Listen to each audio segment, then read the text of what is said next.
February is right around the corner, which means we've got some new sneaker releases to cop, to resell. Let's check them out.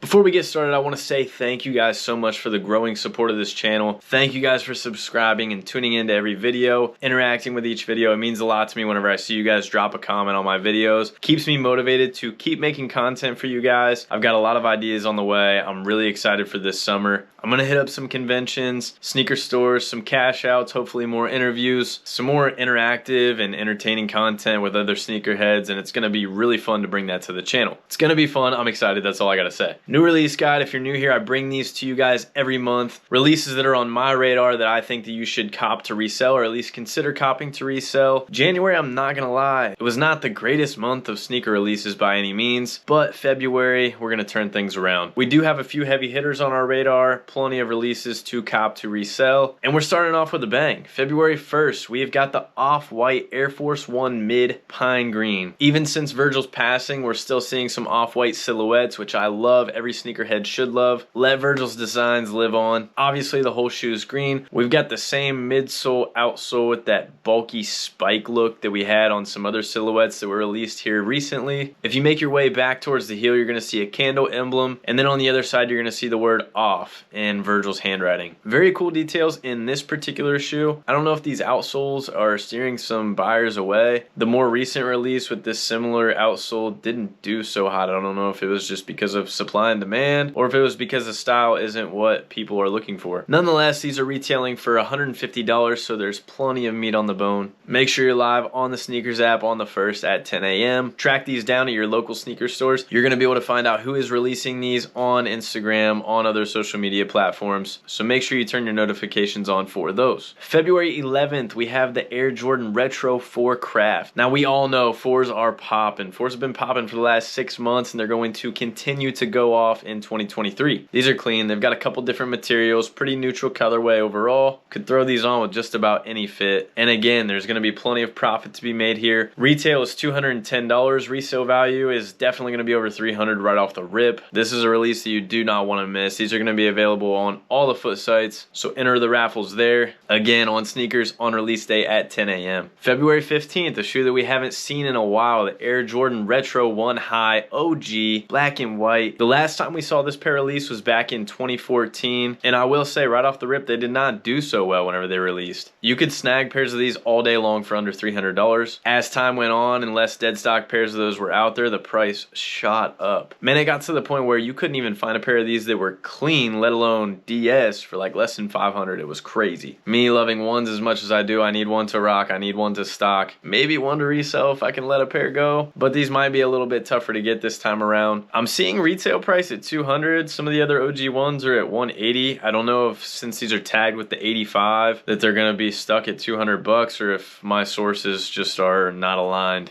I'm sure we'll get a confirmation on that retail price closer to release date, so keep an eye on sneakers for that. Again, you're going to see these on all foot sites, sneakers, probably some boutiques as well, so keep an eye out on social media. February 18th, we have another retro. It's the Air Jordan Retro 13 Playoff. Again, another silhouette that we have not seen in a long time. These last released in 2011. Yes, it's been over a decade since we've seen dead stock pairs of these come into the market. Crazy to think it's been that long. Michael wore these himself in the 1998 All-Star Game, so what better time to release these again than the 25th anniversary of that date. Retail price on these is $210. I don't see there being a ton of profit to be made right off the rip. These might be a little bit of a hold play. Quick flip, maybe do some pre-orders, lock in the pairs for those who want them. If you do lock in a pair on a raffle or something, maybe list those ASAP. Throw them up on eBay before you get them. Take the risk. Put a longer handling time on there. Same goes for GOAT. Go ahead and put them on there. If you have a high enough seller rating, don't be afraid to cancel it. You may have to cancel it if you don't get the shoes in time. I'll go over some of these selling tactics in another video. I'm going to be posting a new edition on the best ways to sell sneakers in 2023, so stay tuned for that. Again, these will be available everywhere, so stay up to date with your favorite sneaker news page, as well as all the retailers and apps that you need to cop these. February 24th, we have another Retro 4. This time it's for the ladies, the Seafoam 4s. Of course, these extended sizes that they've been introducing into the women's size runs give the opportunity for most men to be able to squeeze their way into these, and it helps the value on the bigger sizes as well. Unfortunately, that means a higher retail tag than what we're used to for the women's colorways. $200. I do believe these are going to be profitable. Some of the pictures of these on the release apps make them look a little bit darker than what I've seen in hand. I'm hoping that once we see these in hand, it's going to spark some more interest and cause the value to raise. If that's the case, then these are definitely a shoe that you're going to want to get your hands on because they are going to be valuable. February 25th, we have another Retro 1 OG high, something we've never seen before though, white cement. The color blocking is all surrounded by that elephant print that we're all familiar with, and I am digging it. Neutral colorway with a cool pattern. Retail on these is set at $180, a fair price to cop in my opinion, and have a little bit of meat left on the bone to make some profit if you do want to flip these. Let me know what you guys think about February releases. If you think I missed anything that should be on everybody's radar to cop, to resell. If you have any questions about the releases in general, drop those in the comments below or hit me up on IG. The handle is the same, at AllABSneakers. Let's cop these, let's make some bread, and let's get ready for March. Thank you all for watching, and do not forget, this is all about sneakers.